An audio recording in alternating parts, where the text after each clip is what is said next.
At a town hall meeting in the basement of St. Peter and Paul Ukrainian Orthodox Church in Carnegie, Pennsylvania, there is no shortage of outrage at Russia's intervention in Ukraine's Crimean Peninsula. Crimea has a long story.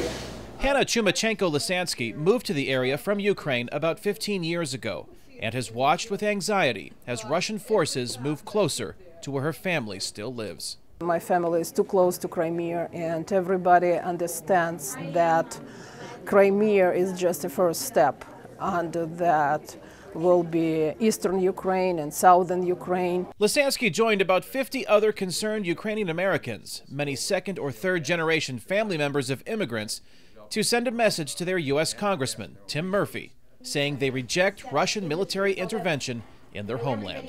The American politicians should understand that all these so-called cultural and historical backgrounds Putin tries to bring up, that doesn't matter.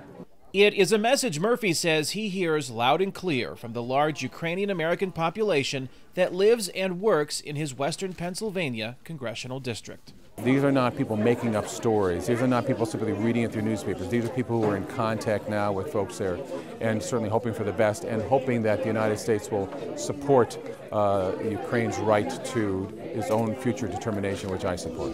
Treasury of blessings and giver of life. But in a country weary of more than a decade of war in places like Afghanistan and Iraq, many in Murphy's congressional district draw the line at the use of U.S. military force. As an American citizen, I would not want to see the United States military send troops to Ukraine. Father Timothy Tomson leads St. Mary's Ukrainian Orthodox Church in nearby McKees Rocks. I think if we give them the moral support and they realize that they are not standing alone, that can give them the strength to continue on their journey, on their battle. The Congress can vote to provide funding to help Ukraine. The Congress can also vote in referendums to support, resolutions to support actions by our president with regard to any other resolutions that are putting sanctions on Russia, certainly standing up to Russia.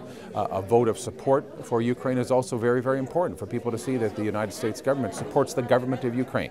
But that support has so far not persuaded Russian President Vladimir Putin to recall forces he reportedly sent recently to Crimea.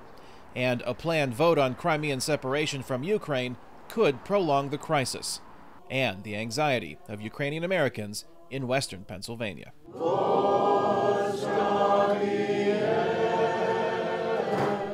Kane, Farabaugh, VOA News, Pittsburgh, Pennsylvania.